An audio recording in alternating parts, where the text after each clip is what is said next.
Parece incrível, mas muita gente escreveu pedindo para eu fazer um aposto que você não sabe com o Motley Crue. E é exatamente o tema desse vídeo. Presta atenção porque eu vou contar umas histórias muito legais.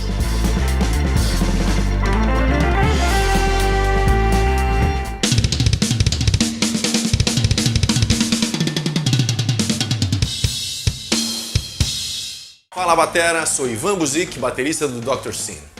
Vamos aproveitar esse tempo que a gente tem para ficar em casa e evoluir no nosso instrumento, sair da estagnação e subir de patamar? Você ainda não conhece meu curso de bateria online? Ivan Buzik Curso Bateria. É um curso completo para você. Para quem está iniciando e precisa do melhor caminho para não ter vícios nem lacunas no aprendizado, e para quem já toca e quer subir de nível de maneira mais rápida, consistente e eficaz. São 8 módulos, mais de 40 aulas, vários bônus e um acompanhamento via WhatsApp comigo mesmo, para qualquer tipo de dúvida e suporte. Durante a quarentena você pode adquirir o curso com um preço de mais de 50% de desconto, super parcelado. Vou fazer caber no seu bolso. Agora é a hora. E além disso, seu acesso ao curso será vitalício, para sempre. Mas essas vagas com desconto são limitadas, então garanta logo a sua. Clique aqui no link abaixo e vamos juntos para a bateria. Meu amigo e minha amiga, pode parecer incrível, mas muita gente pediu para eu fazer um aposto que você não sabe com o Motley Crue. Desde aquele vídeo em que eu meti o pau naquele filmeco horroroso, o The Dirty, né? Que mais parece um episódio da Malhação, versão hard rock farofenta poser, vamos dizer assim, né? E esse é exatamente o assunto. Eu vou contar algumas histórias muito legais. Claro que antes você vai fazer a sua inscrição aqui no canal, vai visitar a nossa loja, que tem uns produtos muito legais. E eu quero começar, primeiro, surpreendendo a todos vocês, porque eu adoro os discos do Motley Crue. Fui num show aqui em São Paulo uma vez, foi muito legal. Eu gosto da banda. E eu sei que você vai ficar surpreso com isso. Mas eu quero começar, eu vou mostrar inclusive ao longo do vídeo, eu vou mostrar para vocês os discos aqui. Mas enfim, eu quero começar esse nosso papo, primeiro tirando um pouco de névoa a respeito do nome da banda, né? Porque existe uma versão dos caras de que o nome foi criado pelo Mick Mars, pelo guitarrista Mick Mars, o que é verdade. Mas ele contou uma história, um papo, que diz que eles estavam num bar e que tinha uma outra banda meio rival deles que olhou para os caras e falou que eles e soltou de uma maneira pejorativa que eles pareciam um Motley Crue, né? Que é um termo que se usa nos Estados Unidos para designar uma turma com caras muito diferentes entre si. E aí o Mick Mars disse que gostou do termo e resolveu batizar a banda com ele. Bicho, cascata, não é nada disso. O nome Motley Crue é uma adaptação, ou uma corruptela, vamos dizer assim, de uma tirinha que era publicada em mais ou menos uns 250 jornais americanos de 1976 até 2000. E o nome dessa tirinha era Motley Crue, mas não C-R-U-E, e sim C-R-E-W, né? Ou seja, a turma do Motley. E ela era desenhada e roteirizada pela dupla Ben Templeton e Tom Foreman. E o Mick Mars adorava essa tirinha, cara. Então ele fez a adaptação do nome dessa tira, né? Então esquece aquele papo oficial, né, do encontro da banda do bar, com os outros caras que olharam, esquece isso, bobagem, veio da tirinha. Uma outra coisa também que é preciso deixar muito claro, é que aquele papo que o Tommy Lee convidou o Vince Neil e ele aceitou entrar na banda, é mentira, é cascata. Porque quando o Tommy Lee fez o convite para o Vince Neil fazer um teste para a banda, o Vince Neil recusou. Recusou porque ele estava numa banda chamada Rock Candy e ele só aceitou, aliás, não é que ele aceitou o convite, mas aí uns tempos depois ele viu que o Rock Candy não ia para lugar nenhum, cara. Tanto que inclusive os caras da banda estavam meio desanimados, já estavam tocando com outros projetos, tocando com outros caras, e ele viu que o Rock Candy não ia ter vida longa. E aí o que ele fez, cara? Ele entrou em contato com o Tommy Lee para perguntar se ainda havia vaga para vocalista. Então, essa é a verdade, coisa. O cara ele recusou e depois se ofereceu. Uma outra coisa também que pouca gente sabe é que o Nick Six, antes de entrar no Motley Crue, ele foi baixista de uma banda chamada Sister, cujo líder era o Black Lawless. O Black Lawless, aquele que depois montou o Wasp. Inclusive, nesse Sister já tinha o Chris Holmes, que também foi o guitarrista do Wasp. E o Nick Six ficou pouco tempo nessa banda, eles fizeram algum show só, porque ele brigava o tempo inteiro com o Black Lawless. Inclusive teve uma ocasião em que eles tiveram uma briga, com troca de socos, e o Black Lawless despediu o Nick Six. E aí, então, veio o primeiro álbum do Motley Crue, que é isso aqui, ó. Too Fast for Love. Tá ok? Esse disco aqui, do jeito que nós conhecemos, ele é muito diferente do disco original. Porque o que acontece? Como ninguém queria assinar contrato com o Motley Crue, eles resolveram prensar umas 900 cópias da gravação desse disco e lançar por um selo meio mequetrefe que eles tinham criado ali, que era um tal de Leather Records. Só que o disco, ele era muito diferente, né? Ele tinha a capa, por exemplo, não era essa, era essa mesma foto, que inclusive é uma homenagem aos Stick Fingers dos Rolling Stones, né? Mais uma, né?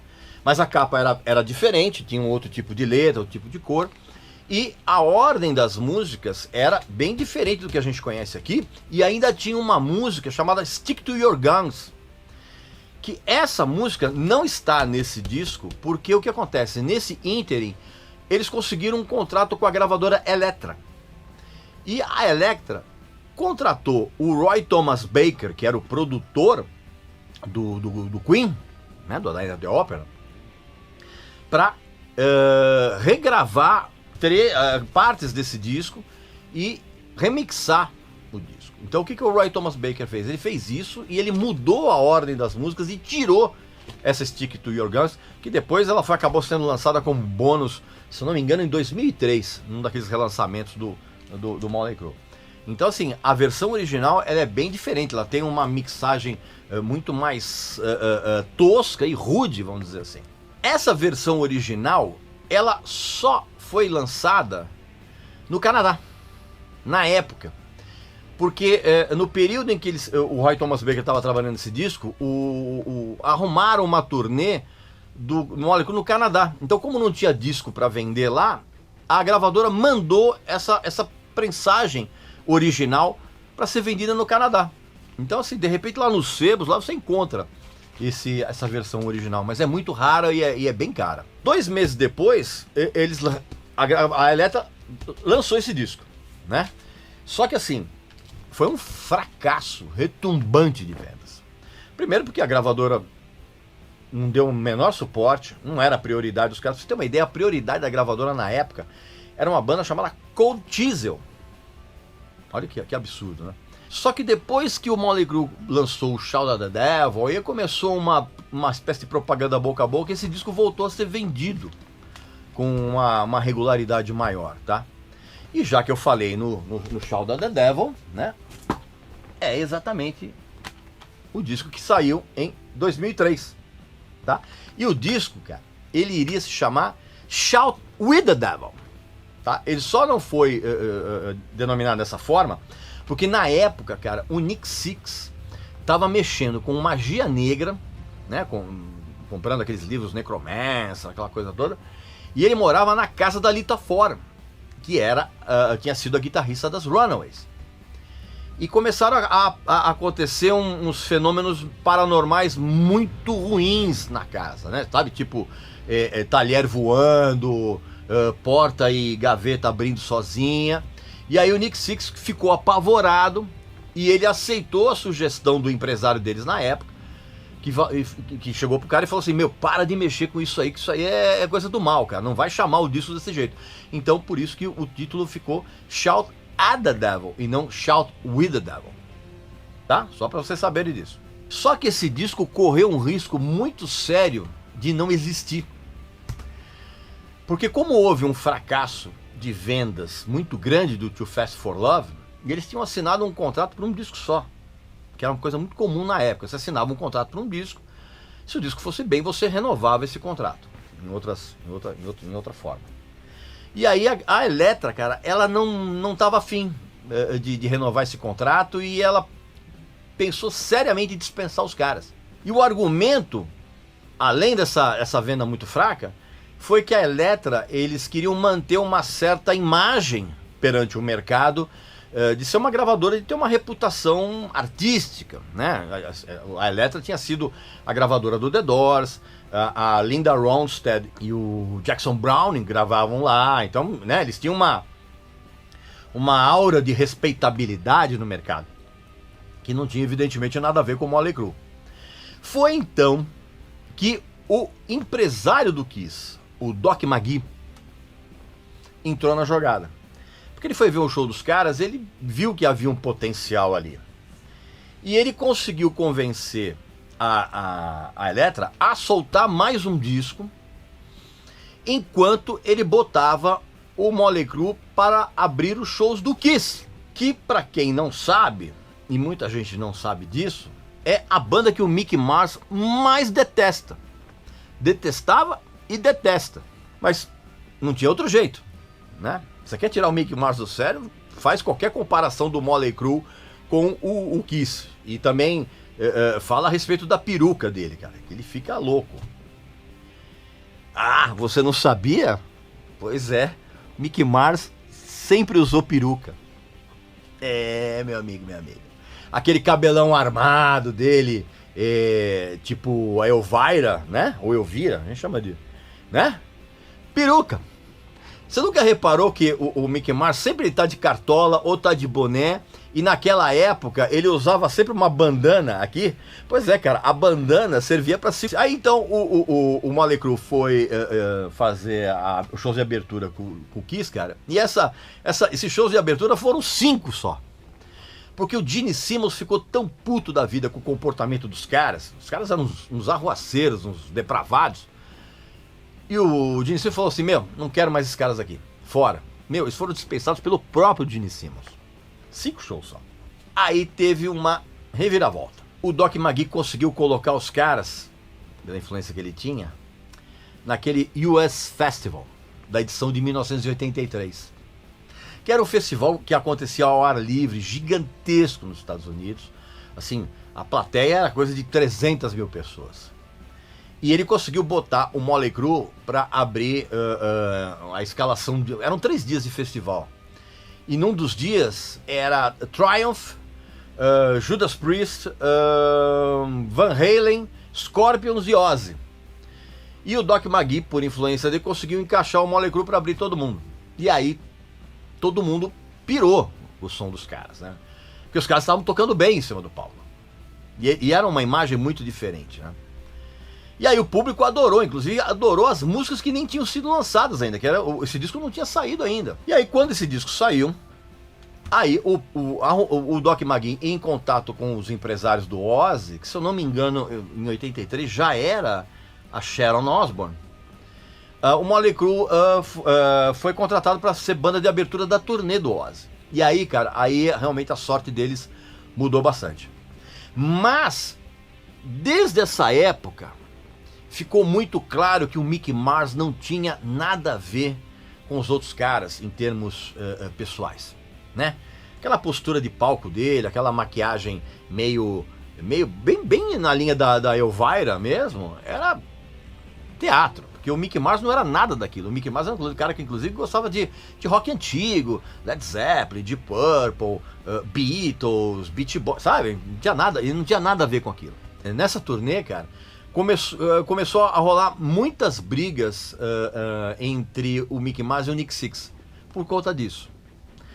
E o Mick Mars, ele só não saiu da banda nessa época, estamos falando de 1983, 84. Ele só não saiu da banda nessa época porque ele viu que ele não tinha perspectiva nenhuma de entrar numa banda que já estivesse com a carreira consolidada, e muito menos que estivesse uma banda que tivesse uma carreira em ascensão, cara. Então ele foi ficando. Então teve aquele acidente com o Vince Neil e o Razzle, que era o batera do Hanoi Rocks, e o Razzle morreu, você sabe muito bem dessa história. E a partir dessa época, os caras do Motley Crue começaram a deixar o meu Vince Neil meio de lado, assim, sabe? Começaram a deixar aquele clima de camaradagem, já não existia mais. Esse disco aqui tem algumas curiosidades, cara. Tem uma música chamada Knockin' on Dead Kid, que ela foi inspirada numa briga que o Nick Sixx teve com os integrantes dos Hells Angels, né? Aquela gangue de motociclistas meio barra pesada. E no meio dessa briga, cara, ele acabou também socando uns outros motociclistas que estavam ali no bar, cara. E esses caras, cara, eram policiais disfarçados que estavam acompanhando a movimentação dos Hells Angels ali, cara. E aí o que acontece? Ele foi preso, ele apanhou muito, cara. Muito. Apanhou antes de ir pra delegacia e apanhou lá dentro. E ele acabou escrevendo essa música inspirada nessa surra que ele tomou. E se você pegar um bom par de fones de ouvido e você ouvir a faixa título do disco, que é Shout at the Devil, você vai notar no fundo que tem dois caras dizendo Jesus is Satan, né? Ou seja, Jesus é Satã. E esses dois caras são o Nick Sixx e o Tommy Lee. Aí, em 85, saiu o Theatre of Pain, tá? Que esse disco iria se chamar Entertainment or Death, porque o Nick Sixx, que é um cara razoavelmente culto, ele na época ele estava lendo muito a respeito da relação que existe entre teatro, cultura e política, né? Inclusive ele tinha comprado um livro que é o Teatro da Crueldade, do Antonin Artaud, e também lendo a respeito de como os menestréis na Idade Média eles eram executados caso eles não agradassem aos reis. Então ele ficou com isso na cabeça e serviu de inspiração para algumas músicas desse disco aqui. E foi aqui que a gente percebe, talvez o fã mais retardado não tenha percebido isso, mas a gente percebe que tem um polimento aqui nas canções em relação ao Shout at the Devil. Isso porque o Nick Sixx, que é um grande como é que eu vou dizer? Um grande não, ele é um cara metido a estrategista. Ele sempre teve em mente, cara, que a banda tinha que ter aquela imagem de bad boys, mas as canções tinham que ter um verniz pop o suficiente para poder tocar nas rádios. E isso é o que a gente ouve nesse disco aqui. Esse disco aqui teve um problema muito sério, cara, porque todo mundo tava muito chapado de álcool e cocaína. Com exceção do Mick Mars, cara. O Mick Mars era o cara que conseguia manter uma certa sobriedade no estúdio. Tanto que, inclusive, tem um episódio que também muito pouca gente sabe. Eles estavam gravando esse disco e tá todo mundo muito chapado, cara. E o Mick Mars estava lá fazendo umas bases. E aí, no estúdio ao lado, tinha um guitarrista gravando um disco dele também. E esse guitarrista entrou na sala onde o Motley Crue estava gravando para pedir um pedal emprestado. Cara, quando o Mick Mars olhou o guitarrista, cara, o Mick Mars simplesmente ele ajoelhou e começou a fazer reverência, cara. Porque o guitarrista era o Jeff Beck. E o Mick Mars adorava Yardbirds. Uma outra coisa também que pouca gente sabe, cara, esse é o disco que o Nick Sixx e o Vince Neil menos gostam na discografia inteira do Motley Crue, cara. Esse disco, inclusive, custou na época uma fortuna, cara. Custou $200 mil. Era uma fortuna na época. E os dois não gostam muito desse disco. Talvez porque é um som realmente bem mais polido. Estavam muito chapados. Inclusive, eles tiveram um problema muito sério, cara. Porque como eles estavam o tempo inteiro chapados, o processo de criação de músicas era muito lento. E, inclusive, faltou espaço para um disco inteiro nas canções que eles tinham mostrado.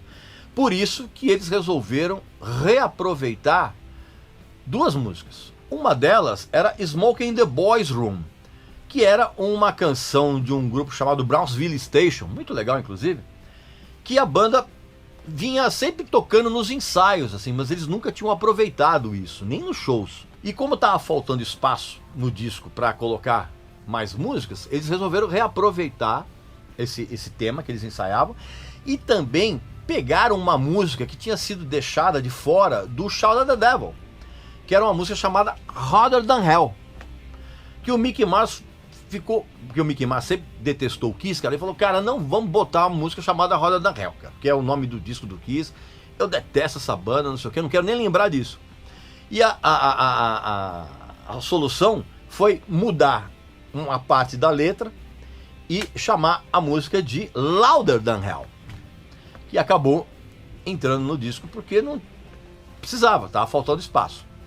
E esse processo também era tão lento que nesse disco aqui surgiu a primeira balada do Mötley Crüe, que é Home Sweet Home.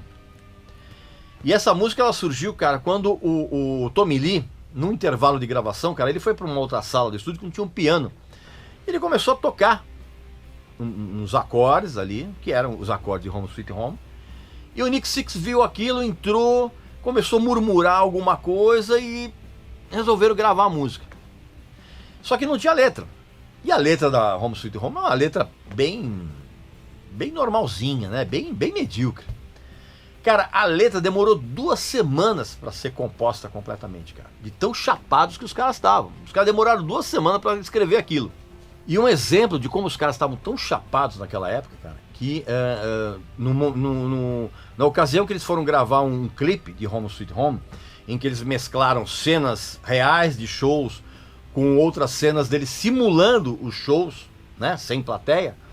Nos intervalos, cara, o Nick Six, ele ia para debaixo do palco, onde eles estavam fazendo a filmagem, e ele passava horas conversando com um cara lá, né, falando da vida dele, não sei o que, bababá, sabe?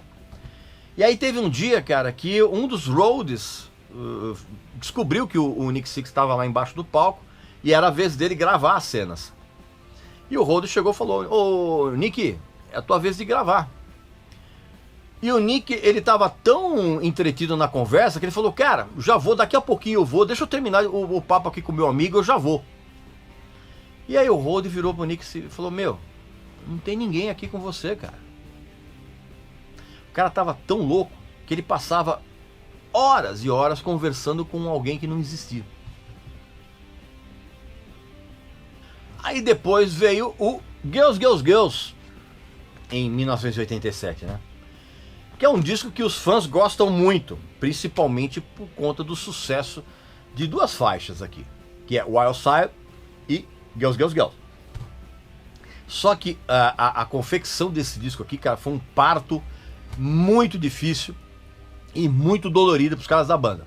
O Nick Six, ele teve um bloqueio criativo, cara, que ele não conseguia compor nada pro disco. Pra você ter uma ideia, a primeira coisa que ele compôs, cara, foi essa música que tem aqui, chamada Nona. É uma música curtinha.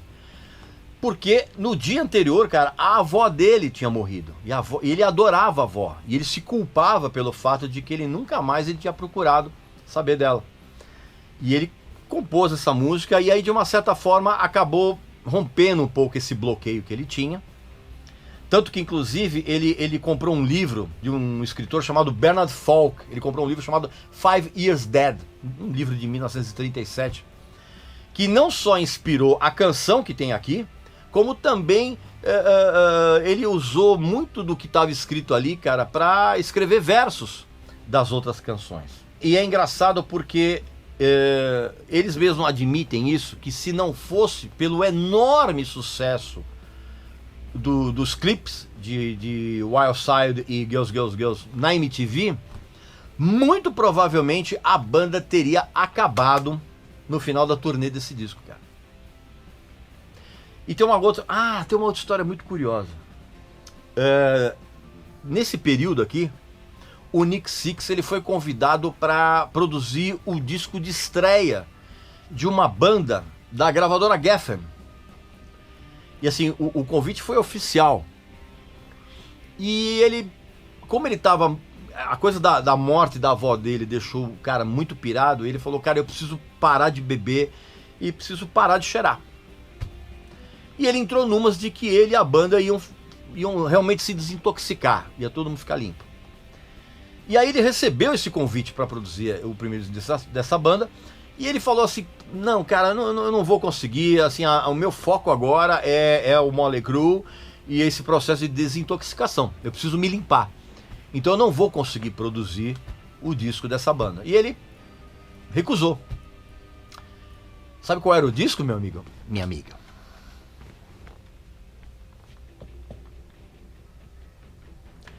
Exatamente.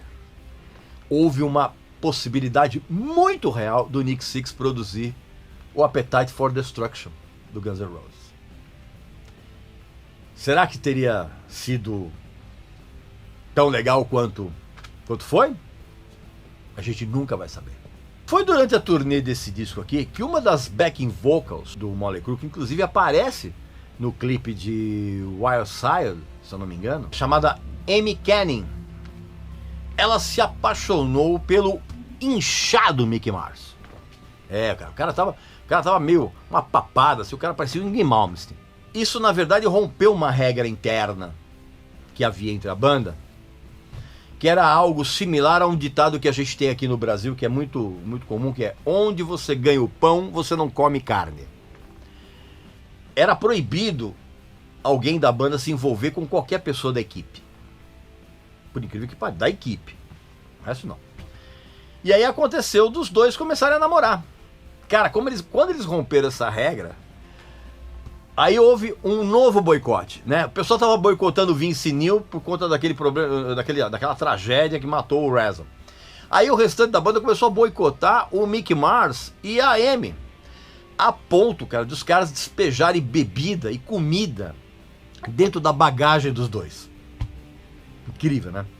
E foi exatamente nessa época, cara, que o Mick Mars deixou de ser amigo dos outros caras.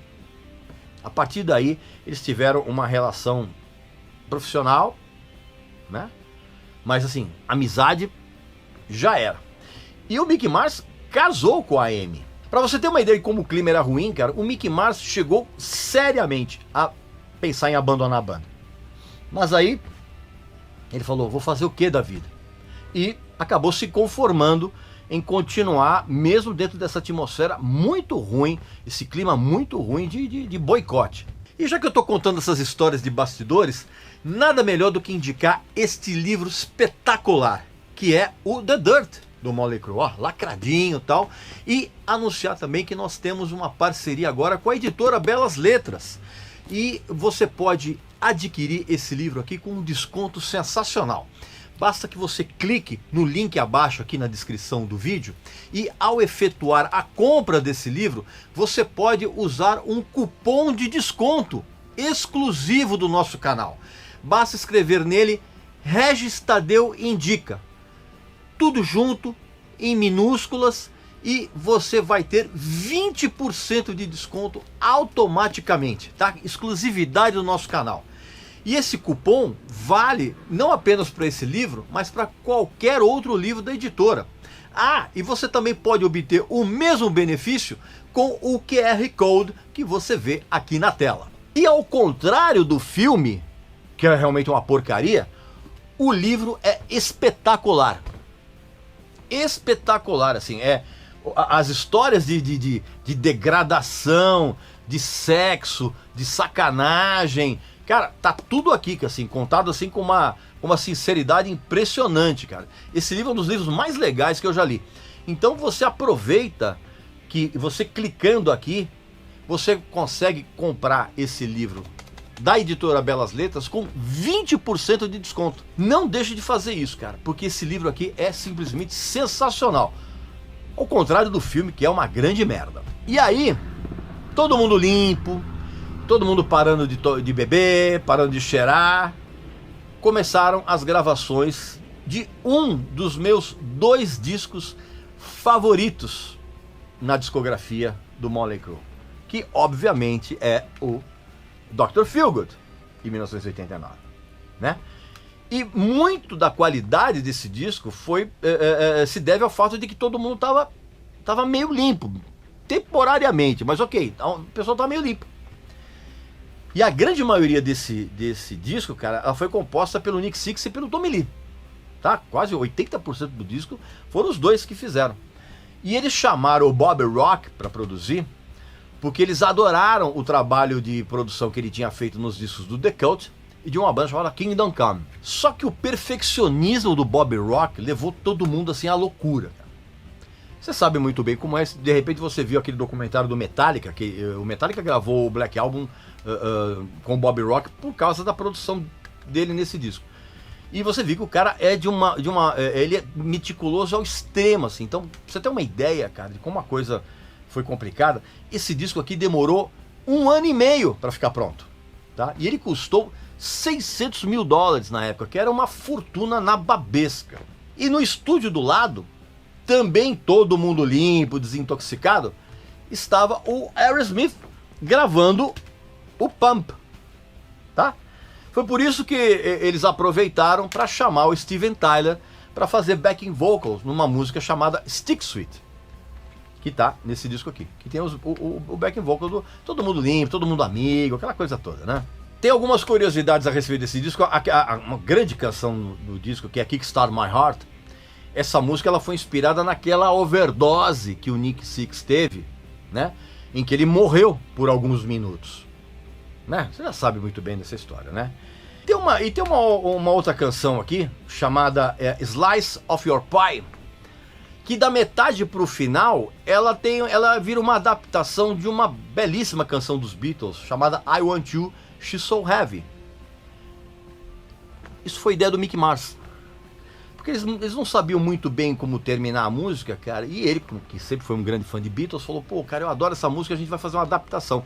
Então, da metade pro final, é uma ideia, vamos dizer assim, pegada emprestada dessa canção dos Beatles. Se você ouvir essa música com atenção agora, você vai reparar nisso. E mais uma vez, os caras fizeram uma turnê tão extensa, tão desgastante, que também por várias vezes a banda esteve muito próxima de acabar no final da turnê. Aliás, isso foi uma coisa recorrente na história do Motley Crue, né? Várias vezes eles estiveram a ponto de acabar. Pra você ter uma ideia de como o ambiente na turnê tava ruim, cara, cada um dos integrantes tinha o seu camarim particular, né?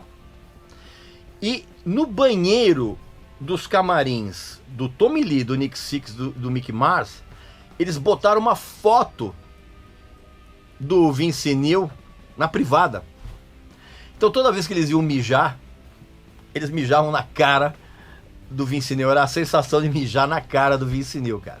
Olha que ponto a coisa chegou. E foi também nessa turnê que eles começaram a colocar playbacks, assim, dos backing vocals, né? Aqueles sons pré-gravados, né? Começou aqui.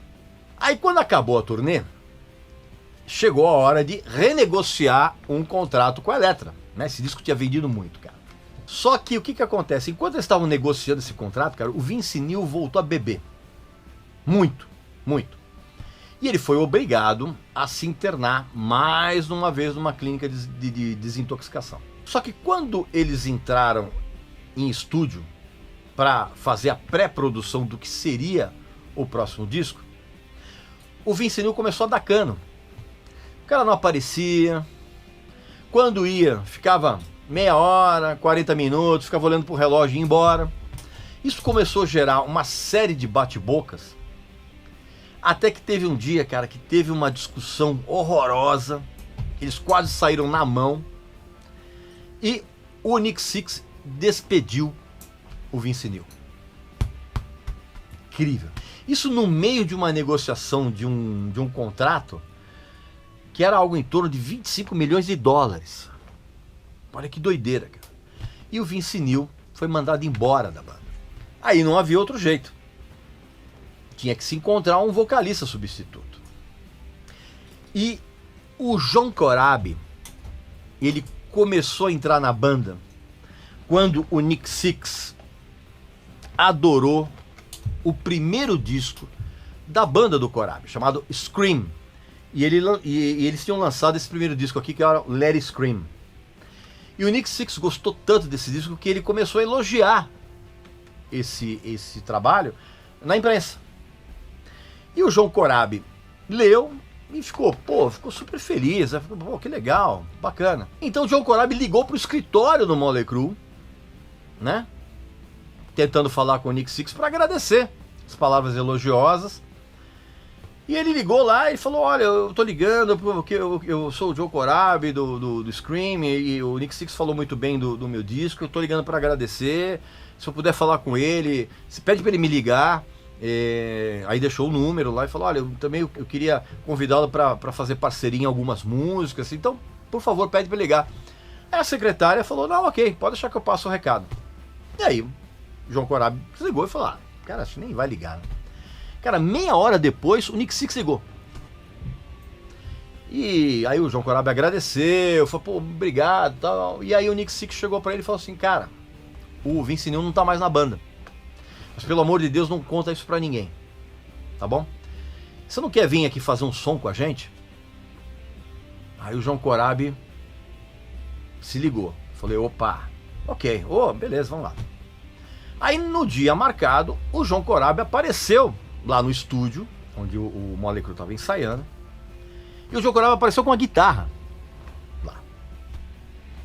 Aí os caras olharam e falaram, pô, com a guitarra? Ele falou, eu posso fazer um som aqui com vocês, né? Tem um amplificador aí? Aí tinha lá um amplificador e foi lá e espetou, né? Que a gente fala espetou a guitarra. O cara plugou ali o cabo. Só que o Joe Corabi ele não sabia cantar nenhuma música do Motley Crue. Então eles resolveram fazer uma jam ali, né? E começaram a tocar Helter Skelter. Quando o Joe Corabi acabou de cantar o primeiro refrão de Helter Skelter, a banda parou de tocar. Os caras ficaram incrédulos, cara. O Tommy Lee ficou louco. Ele dentro dele ele falou, meu, esse é o cara. Depois do primeiro refrão. E aí, pô, que legal. Aí eles emendaram com Jailhouse Rock, né? Que tinha sido gravado ao vivo no Girls, Girls, Girls.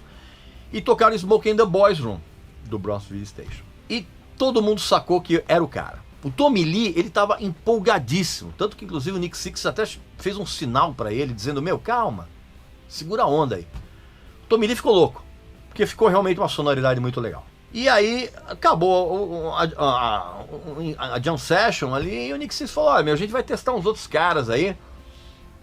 Volta aqui daqui uns 2 dias. Ok, guardou, foi embora. Falou lá, isso não vai rolar nada, né? Quando o João Corabi voltou para fazer um novo som com os caras, na hora que ele entrou no estúdio, já estavam lá o empresário do Motley Crue, que era o Doug Taylor, que era o sócio do Doc Magee. O Doc Magee já tinha saído.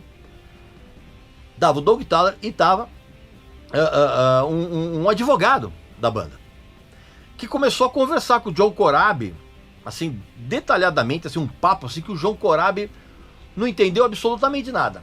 A única coisa que ele conseguiu entender é que havia uma cláusula que o cara que substituísse o Vince Neil ia ganhar um salário de $10.000 por semana. Salário.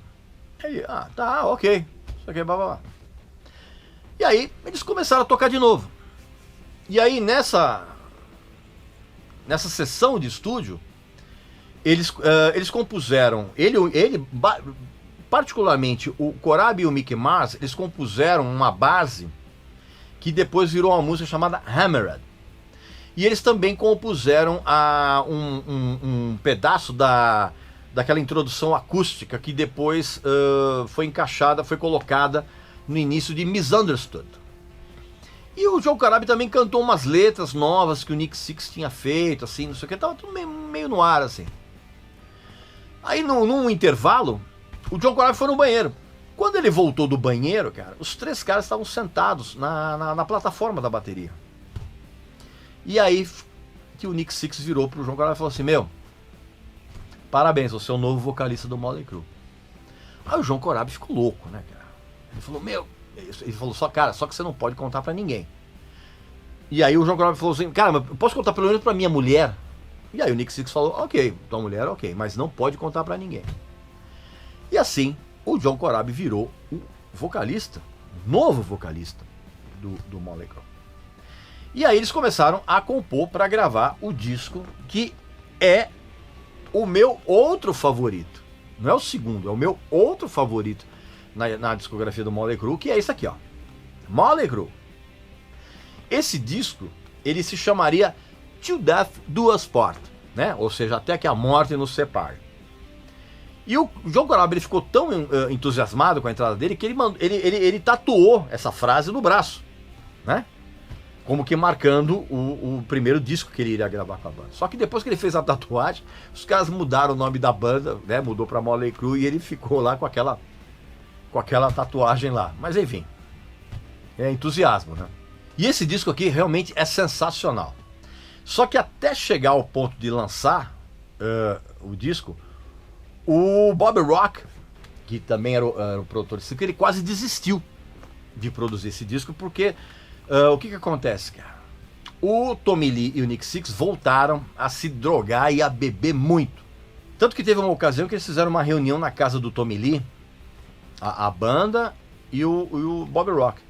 E na hora que o Bob Rock chegou lá, cara, ele ficou irritadíssimo, cara. Porque assim, o Nick Sixx e o Tommy Lee estavam chapadaços. Assim. Tanto que eles começaram a fazer a reunião, cara, os dois dormiram no sofá no meio da reunião. E assim, por muito pouco, o Bob Rock não se negou a fazer esse disco. Mas aí, foram em frente, né? Os caras deram uma maneirada. Só que esse disco, cara, ele custou inacreditáveis $2 milhões para ser feito. Assim, que é uma quantia absurda naqueles tempos. Aí eu vou aproveitar esse vídeo para trazer mais uma promoção para você, meu amigo e minha amiga, que é o relançamento do Diários da Heroína, do Nick Sixx, que está em pré-venda no site das Belas Letras. E você clicando aqui também no nosso link aqui embaixo, ou utilizando o QR Code, você pode também ter 20% de desconto na compra do livro do Nick Sixx, que foi lançado há 10 anos atrás aqui no Brasil e tem agora um relançamento super caprichado, com a capa nova, com pôster, com o paper toy para você montar, tem inclusive fotos inéditas e tem capítulos inéditos. Por quê? Porque já faz mais de 10 anos que o Nick Sixx está limpo e essa fase também está incluída no livro. Então não perca essa oportunidade também. Não esquece, claro, pelo amor de Deus, não esquece. Você vai clicar aqui no link ou vai usar o nosso QR Code, você vai comprar o livro e aí você vai utilizar o nosso cupom de desconto, 20%. Você vai lá no cupom e você escreve Regis Tadeu Indica, tudo junto, tá? Não vai separar, porque só assim você vai ter esses 20% de desconto. Se você não usar o cupom de desconto e preencher direitinho com Regis Tadeu Indica, você vai pagar o preço normal do livro. E é obviamente que não vale a pena. Até porque esse desconto é exclusivo do nosso canal. Então, não esquece, pelo amor de Deus, clica no link ou usa o QR Code, como você quiser. E aí, na hora que você efetuar a compra, você utiliza o cupom de desconto. Escreve lá, Regis Tadeu, tudo minúsculo, tudo junto. E aí sim, você vai ter esses 20% de desconto. Expliquei direitinho? Não vai fazer burrada, hein? E aí, cara, quando esse disco foi lançado, ele começou a ir muito mal de vendas. Muito mal. E aí começou a bater o desespero. Quando chegou a hora de fazer a turnê, cara, esse desespero se multiplicou. Porque, por exemplo, no primeiro show que eles fizeram, que foi em Tucson, no Arizona, num local para 15 mil pessoas, eles conseguiram vender 4 mil ingressos. No dia do show, o Nick Sixx foi para uma rádio e no programa ele disse o seguinte: pessoal, como a gente vai começar a turnê hoje, aqui em Tucson, todo mundo que aparecer na porta da rádio no final do programa, eu vou colocar como convidado da banda, vocês vão assistir o show de graça. E o Nick Sixx, quando acabou o programa, ele falou, cara, devem ter mais ou menos umas 4, 5 mil pessoas na porta, esperando, né? para ser beneficiado com esse convite. Na hora que ele estava saindo da rádio, ele notou um silêncio, cara, absurdo. Na hora que ele abriu a porta, na calçada, tinham 2 pessoas. 2 moleques mexicanos. Aí, meu amigo, minha amiga, Nick Sixx chegou e falou assim, cara, a gente se... Mesmo esse disco sendo o favorito em toda a discografia do Mötley Crüe, por parte do Nick Sixx e do Tommy Lee, foi um fracasso retumbante. Os caras foram abandonados pela gravadora, os caras foram abandonados pela MTV, principalmente depois de uma entrevista desastrosa que aconteceu, cara, que o Nick Sixx saiu no meio da entrevista, indignado. Eu vou colocar o link aqui dessa entrevista, cara, que fez com que eles fossem realmente considerados persona non grata pela MTV. Cara. E pior, né, cara, eles estavam no meio de um cenário musical completamente diferente. E conforme os shows iam acontecendo, cara, o público era cada vez menor. Tanto que chegou no meio da turnê, cara, o Mötley Crüe estava tocando em uns clubes para 70 pessoas, 100 pessoas, em clubes. Aí, eles tiveram que cancelar todo o restante da turnê, voltaram para casa e eles ainda tentaram compor novas músicas que de uma certa forma trouxessem o antigo som do Mötley Crüe de volta. Inclusive junto com o Bob Rock nesse processo. Tinham 2 músicas, uma chamada La Dolce Vita e a outra era The Year I Lived in a Day. E eram canções bem legais. Só que o que acontece, cara? O Nick Sixx deu uma surtada no meio desse processo e despediu todo mundo. Despediu a equipe técnica, despediu o próprio Bob Rock, foi dispensado. E essas 2 músicas foram engavetadas. Não sei se elas existem por aí. Se elas tiverem algum áudio aqui, eu vou colocar aqui para vocês. Mas até hoje eu não vi. Dispensaram também o empresário e trouxeram um cara chamado Alan Kovac, que tinha sido um dos responsáveis por ressuscitar as carreiras do Duran Duran e do Meatloaf. Primeira coisa que esse novo empresário falou era: manda embora o John Corabi e traz o Vince Neil de volta. Só que o Nick Sixx e o Tommy Lee, eles se recusaram a fazer isso. Eles continuaram a trabalhar em novas canções, né? Coproduzidas agora pelo Nick Sixx e pelo Tommy Lee, e pagando essas gravações, cara, do próprio bolso. E eles começaram a fazer um som, cara, que era uma espécie de... como é que eu vou dizer? Uma espécie de um grunge eletrônico. Muito estranho. E sem as guitarras do Mick Mars. Que o Mick Mars achava aquilo uma coisa ridícula. E aí, cara, o clima começou a ficar muito pesado, cara. E os caras começaram a cobrar o John Corabi pelo fracasso do disco Mötley Crüe. Tanto que chegou no ponto, cara, que o John Corabi jogou a toalha e falou: cara, olha só, não dá pra eu continuar como vocalista de vocês me cobrando toda hora, vocês pedindo pra eu fazer coisas, e aí eu faço e vocês falam que ou tá uma merda, ou vocês mudam de ideia o tempo inteiro. Então, assim, ele jogou a toalha.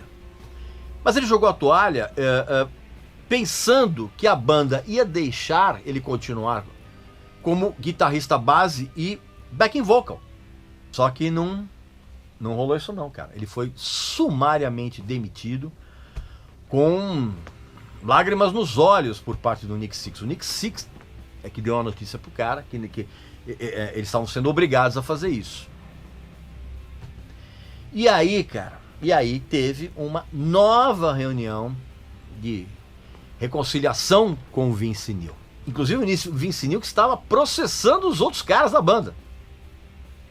Olha que doideira. Aí eles fizeram uma reunião, cara, em que eles passaram horas e horas trocando ofensas, né? Lavando a roupa suja. Até que eles conseguiram chegar num acordo. que era trabalhar nessas novas músicas, que já estavam meio que prontas. Eles apagaram todos os vocais que o João Corabi tinha gravado, e aí o Vince Neil começou a trabalhar em cima. Nessa época, mais uma vez, o Mick Mars esteve muito próximo de sair da banda, cara. E a intenção dele, cara, era sair da banda e montar um grupo com o John Corabi, porque eles tinham se dado muito bem.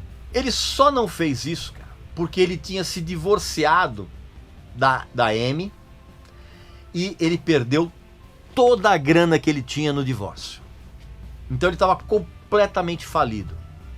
E ele pensou, cara, eu tô aqui no Motley Crue, se eu sair da banda, eu vou sair da banda com nada de dinheiro. E ele resolveu continuar, muito a contragosto. E aí o resultado dessas canções foi esse disco aqui, que a enorme maioria dos fãs do Motley Crue detesta, que é o Generation Swine. Sabe o que é o pior, cara? Eu gosto desse disco. Eu gosto porque também não tem nada a ver com o Motley Crue, mas eu gosto, eu acho bem legal. Eu acho que eu sou uma das poucas pessoas na Terra que gosta desse disco, cara. E o título desse disco foi inspirado num texto do Hunter Thompson, né? Que é aquele jornalista que criou o jornalismo gonzo, né? Um cara genial e muito maluco. E esse disco até que ele vendeu bem nas primeiras semanas, né, cara? Porque o marketing foi feito em torno da volta do Vince Neil. Só que as vendas começaram a cair vertiginosamente conforme as pessoas iam ouvindo esse disco, cara. Que realmente não tem nada a ver com o Motley Crue festeiro de antes. E esse disco foi um fracasso tão grande que começou uma guerra entre o Motley Crue e a Elektra para ver quem desistia antes do contrato, né? E a Elektra acabou cedendo, né? Depois de uma longa batalha, eles rescindiram o contrato. E foi nessa turnê que o playback rolou solto, cara. Né? Eles já usavam as bases pré-gravadas de backing vocals na turnê do Dr. Feelgood, como eu contei. Mas aqui o negócio foi descarado. Entendeu? Foi descarado, o Mick Mars não queria tocar as músicas desse disco na turnê. Foi uma rebordosa gigante aqui. E aí então, que no meio da turnê, o Vince Neil saiu de novo.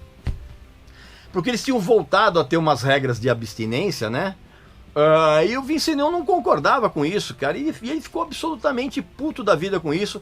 Até que teve uma